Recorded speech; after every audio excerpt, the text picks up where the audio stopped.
Live from downtown Detroit, Local 4 News at 5 starts now. A community with already frayed nerves gets a huge scare. I got a guy with the gun out front. Guy with the gun out front of my building right now. Police rush to respond to that frantic call coming from the Jewish Federation in Oakland County. Well, police now say that man was carrying a pellet gun and suffering from a mental health crisis. Happened this afternoon at the Jewish Federation of Detroit building on Telegraph in Bloomfield Township. Mara McDonald is live at the Bloomfield Township Police Department. Police and the feds came to quickly make one thing clear, and we can't say this enough, Mara, that they don't believe this actually had anything to do with anti-Semitism. Devin, that's exactly right. You know, this happened a little after 11 o'clock this morning. The police and the feds coming out this afternoon to brief everybody, aware that what happened here, yes, it was a scare, but they want to make it clear they don't believe it's anti-Semitism. Let me show you. It was tense this morning outside the Jewish Federation building. A man with what looked like a revolver, but turned out to be a pellet gun, was trying to get into the building. He's just standing out front of my building. He's got his phone. He's got the gun in his right hand. He's putting it in his jacket. He's coming up to the FedEx guy. He's trying to knock on the FedEx guy's door. Okay.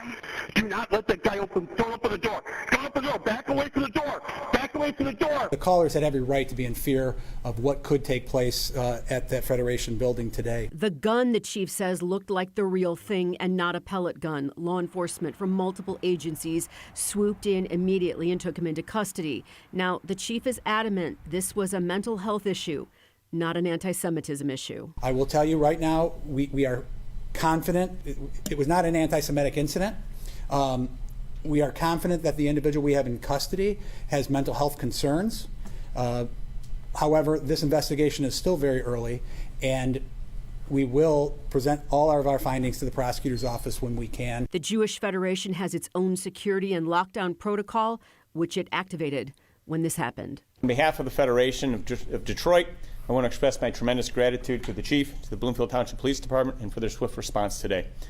We feel very fortunate for the strong relationships we hold with them, as well as with our many law enforcement partners, as you can see behind us. Back here live, the police chief saying at this point they are still in investigation mode. They're going to turn over what they have to the prosecutor's office. Until charges are filed in this case, they're not going to be releasing anybody's identity. We're live in Bloomfield Township tonight. I'm Mara McDonald. Local 4. All right, Mara. All right, let's now move to Romulus. Live pictures there from Sky 4, and officials say there is no threat to the public after a train derailment this morning. Yeah, let's take those pictures full right now, and you can see a big mess. It's left the road blocked in that area. This is happening right near the intersection of Shook and Wick Roads. It's about a mile away from Metro Airport. Sean Lay is live on this story. Sean, any idea yet what could have caused this? Investigators all over this place, a lot of activity. You just saw Sky 4's view. What a train derailment here, 14 cars. I'm going to take you this way towards the track. Okay, don't want to too close. But if you look down this way, you just look down this way. Yeah, okay, through there. They don't want us to get too close, of course, for safety reasons, but the derailment's there. It happened on this side of the track. They're moving with these big cranes to the other side of the track here. This is a big deal. This is the third one of these in Romulus in the last 2 years. The mayor, the fire chief says they've been on the phone with Washington wanting strengthening rules, better rules and laws for trains. They're longer, they're faster. They think the next derailment that's going to happen here could be in the next East Palestine, Ohio. Take a look. We've had 3 derailments in 2 years in the city of Romulus. So, and as part of the bigger picture issues, of course, we want to make sure our public is safe right now.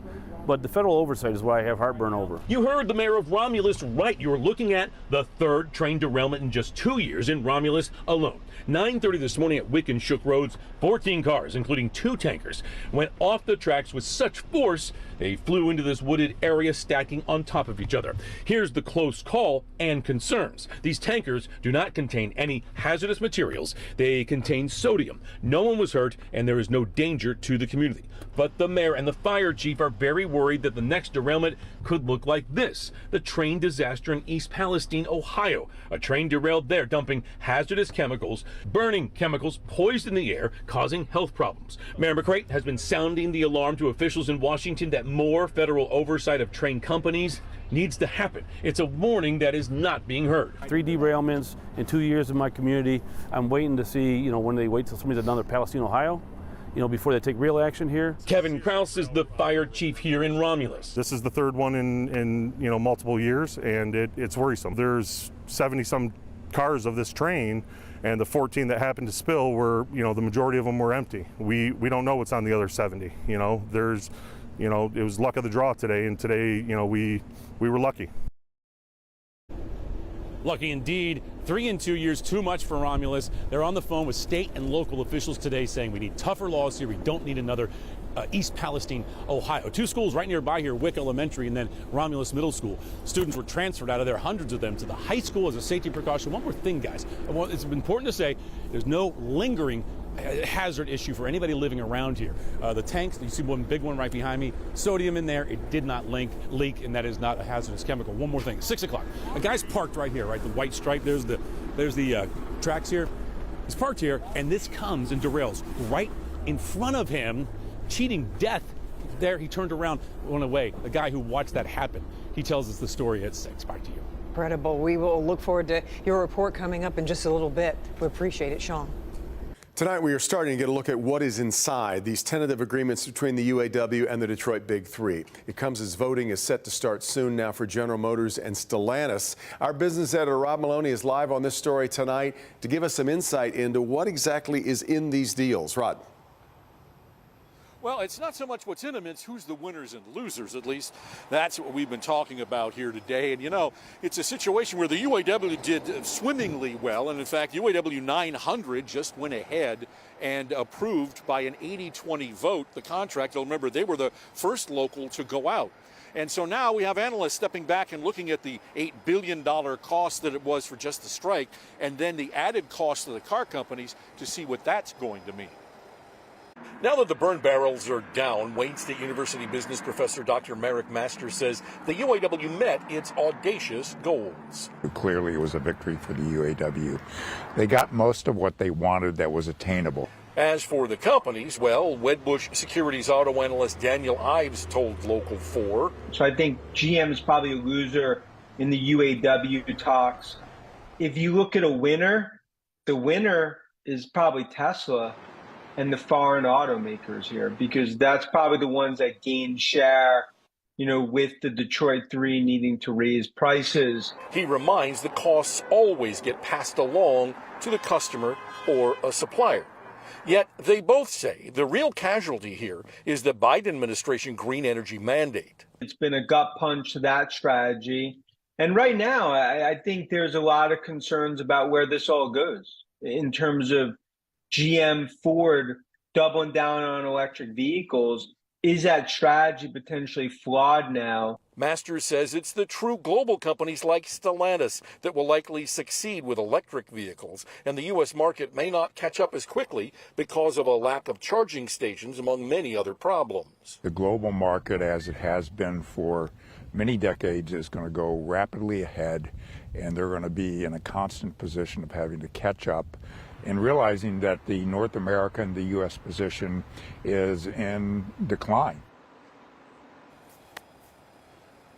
Now, Stellantis sold a couple 100,000 EVs in Europe this year. That's kind of what he's pointing at, saying that they're going to probably do well on a global scale, and that's before their North American electric vehicles actually hit the road. So he says they're in a good shape. For GM and Ford, not so much, because they are less global companies now than they used to be. Back to you. So, Rod, give us an idea of what this GM ratification vote rollout is now going to look like. Indeed. Now, I did just neglected that in just under 2 hours, Sean Fain's going to roll out the Stellantis details, right? At 7 o'clock, because their national council came to town, passed it on now to the membership. Same thing's going to happen tomorrow for General Motors, but I'm told it's probably going to be later. In other words, the national council starts at 4 o'clock, and it could take longer than 7 p.m. It may be 8 or 9 o'clock tomorrow night before we know what the GM deal is going to look like. All right, Rod. All right, the U.S. Justice Department, I should say, announced today more than $334 million in grants will go to communities across the U.S. to help improve security, including at schools. The money will help law enforcement agencies hire more than 1,700 new officers and provide critical funding to support crisis intervention, de-escalation training, and advanced community policing nationwide. All right, let's turn things now to the weather. And a okay day outside, I guess you can say, as we take a live look at the Gordie Howe Bridge. Temperatures outside a touch warmer than yesterday. And more of the same up north. These are live pictures from Lake Leland. Oh, how about this? Same temperature there. 260 miles between us. Same weather there as it is here. Temperatures headed the right direction as we make our way toward the weekend, too. Let's get over to Kim Adams for a look at what's in store for later tonight. Hi, Kim. Hi, you could almost get lost in that picture. It's so peaceful, right? 52 degrees downtown, 49 in Pontiac.